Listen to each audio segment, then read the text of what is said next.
అందరికీ నమస్తే అండి.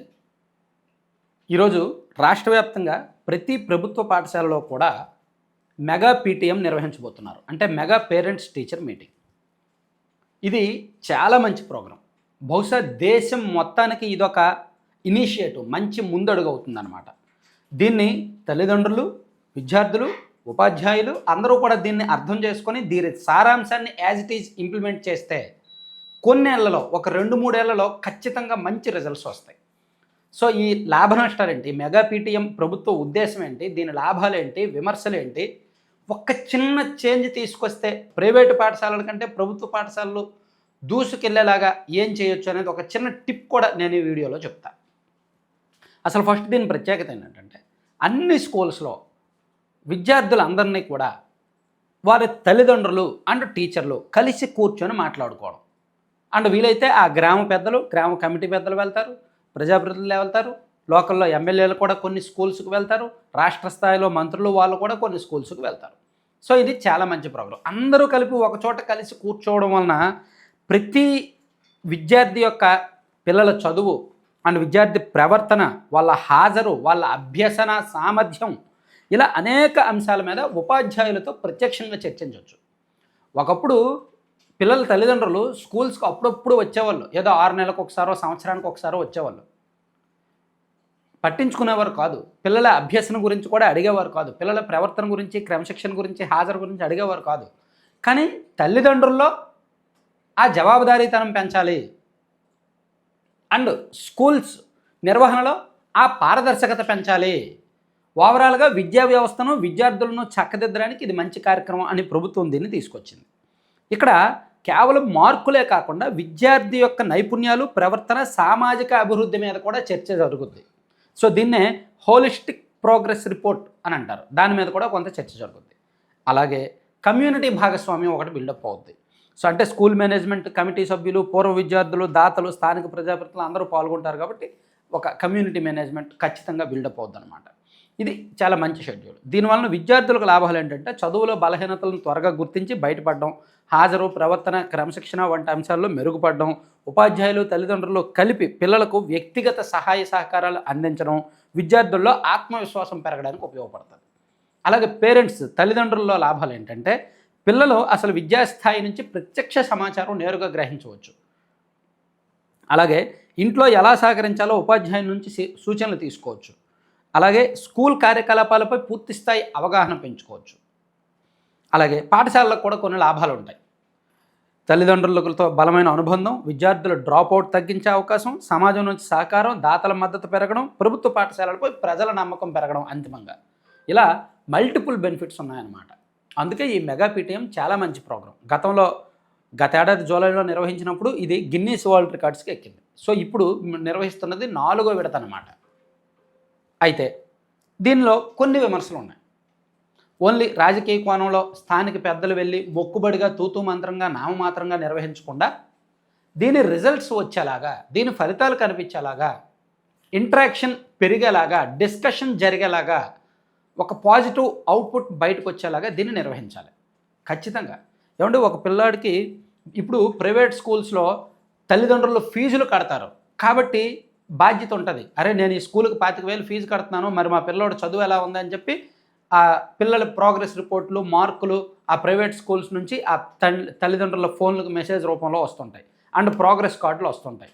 ఇక్కడ తండ్రి లేదా తల్లి ఫీజు కడుతున్నారు కాబట్టి ప్రైవేట్ స్కూల్స్కి వెళ్ళి గట్టిగా అడుగుతున్నారు. ఇక్కడ ప్రభుత్వ స్కూల్స్కి వాళ్ళ రెక్కల కష్టం దారిపోయిట్లా. సో అందుకని బాధ్యత తీసుకోవట్లా తల్లిదండ్రులు.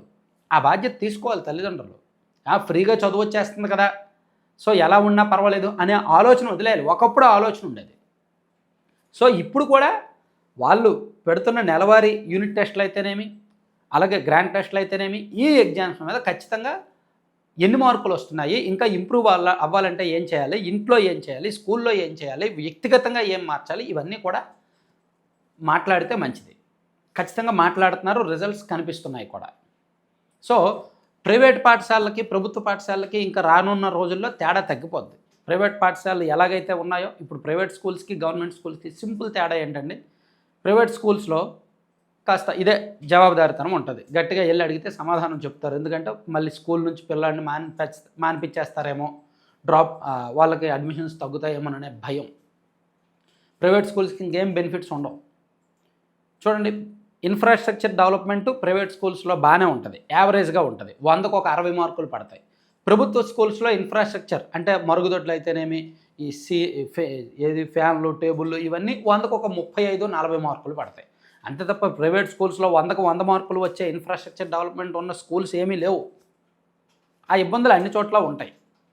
అండ్ ప్రభుత్వ స్కూల్స్కి క్రీడా మైదానాలు ఉంటాయి, ప్రైవేట్ స్కూల్స్కి ప్లే గ్రౌండ్స్ ఉండవు. ఎక్కడుంటాయి చెప్పండి? ఈ రాష్ట్రంలో ఉన్న సుమారుగా 4500 ప్రైవేట్ స్కూల్స్లో కనీసం 10% స్కూల్స్కైనా ప్లే గ్రౌండ్స్ ఉన్నాయా?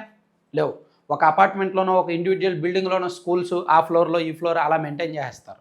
పెద్దగా ప్లే గ్రౌండ్స్ మెయింటైన్ చేస్తున్న స్కూల్స్ అయితే 10% కూడా ఉండవు అనేది వాస్తవం. మరి ఎందుకు పంపిస్తున్నారు తల్లిదండ్రులు పిల్లల్ని ప్రైవేట్ పాఠశాలకు ఎందుకు పంపిస్తున్నారు? ఒకప్పుడు రీజన్ ఏంటంటే చదువు బాగా చెప్తారు అని. కానీ ఇప్పుడు రీజన్ ఏంటంటే నాకు తెలిసినంత వరకు ప్రైవేట్ స్కూల్ వాళ్ళు ట్రాన్స్పోర్టేషన్ ఫెసిలిటీ ఉంటుంది. అంటే వాళ్ళ స్కూల్లో ఒక 4-5 కిలోమీటర్ల దూరం ఉన్నా సరే స్కూల్ బస్సుని ఇంటి దగ్గరికి పంపిస్తారు. అదే గవర్నమెంట్ స్కూల్ అయ్యేసరికి ఆ పిల్లవాడు వెళ్ళాలి లేదా ఆ తండ్రి దించాలి, ట్రాన్స్పోర్టేషన్ ఫెసిలిటీ ఉండదు. అంటే పిల్లవాడిని స్కూలుకి పంపించే బాధ్యత తల్లిదండ్రుల మీద ఉండదు.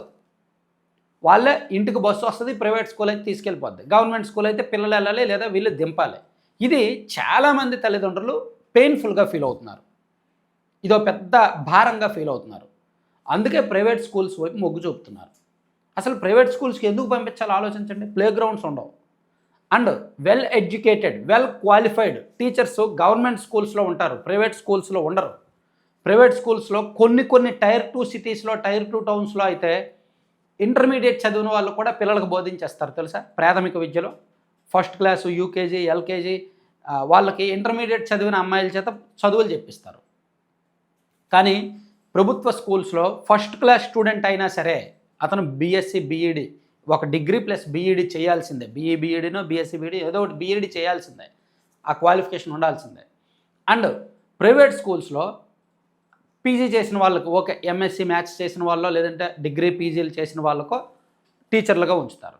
బట్ ఇక్కడ ప్రభుత్వ స్కూల్స్ వచ్చేసరికి హై స్కూల్ స్టాండర్డ్స్ వాళ్ళకి చదువు చెప్పాలంటే పీజీ ప్లస్ ఎంఈడి ఉండాలి. కొంతమంది టీచర్స్ ఎంఫిల్ చేసిన వాళ్ళు కూడా ఉంటారు కొంతమంది. సో అంటే వాళ్ళు అధ్యాపకులు అవ్వాల్సిన వాళ్ళు కొంతమంది స్కూల్స్లోనే ఆగిపోతారు, ఎందుకంటే పిల్లలకు చదువు చెప్తే మంచిదని.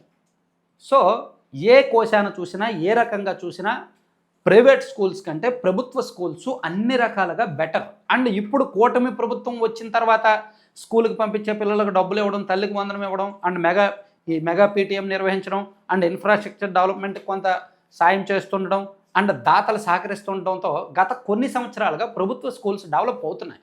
అట్ ద సేమ్ టైం గత ప్రభుత్వంలో నిర్వహించిన నాడు నేడు కూడా మంచి ప్రోగ్రామే, దాన్ని కూడా మనం ఇక్కడ అప్రిషియేట్ చేయాలి. నాడు నేడులో భాగంగా చాలా స్కూల్స్లో ఇన్ఫ్రాస్ట్రక్చర్ డెవలప్మెంట్ జరిగింది, బాత్రూములు కట్టారు, టేబుల్స్ ఇచ్చారు, బాగా చేశారు. సో ఈ కూటమి ప్రభుత్వం దాన్ని కొనసాగిస్తూ ఇంకా చేస్తున్నారు. సో అందుకే ఆ ఒక్క బస్సు ఫెసిలిటీ, ట్రాన్స్పోర్టేషన్ ఫెసిలిటీ కనుక ప్రభుత్వ స్కూల్స్కి కూడా ఉంటే ప్రైవేట్ స్కూల్స్ మూతపడతాయి, ఖచ్చితంగా మూతపడతాయి. ప్రతి తల్లిదండ్రులు ప్రభుత్వ స్కూల్స్కి పంపించడానికే ఇష్టపడతారు. అయితే అది ప్రభుత్వానికి భారం. ఇప్పటికే చదువు కోసం ఎంత ఖర్చు పెడుతున్నారు కదా, మళ్ళీ ఈ ట్రాన్స్పోర్టేషన్ ఎలా ఏర్పాటు చేయగలరు? అది భారం. నేను ఇక్కడ ఏర్పాటు చెయ్యండి అని చెప్పట్లా, బట్ సూచన ఇస్తున్నా, ఒక ఐడియా ఇస్తున్నా. అది జరిగితే మాత్రం ఖచ్చితంగా ప్రైవేట్ స్కూల్స్ తగ్గిపోతాయి, ప్రభుత్వ స్కూల్స్ పెరుగుతాయి, అడ్మిషన్స్ పెరుగుతాయి, ప్రభుత్వ విద్యా వ్యవస్థ బలపడుతుంది, బాగుపడుతుంది. తల్లికి వందనం లాంటి స్కీమ్లో కొంచెం తగ్గించండి, 13,000 15,000 ఇచ్చేది 10,000 చేయండి, మిగిలిన డబ్బులు ట్రాన్స్పోర్టేషన్ ఖర్చు పెట్టండి, తల్లిదండ్రులు ఒప్పుకుంటారేమో. అండ్ ప్రైవేట్ స్కూల్స్కి పంపిస్తున్న పిల్లలకి తల్లికి వందనం ఆపేయండి, దానివల్ల పెద్దగా నష్టం ఉండదు కదా. సో ఇలా ప్రభుత్వం ఏమైనా ఒక సంస్కరణ ఆలోచిస్తే కొంత ఉపయోగపడవచ్చు. Thank you.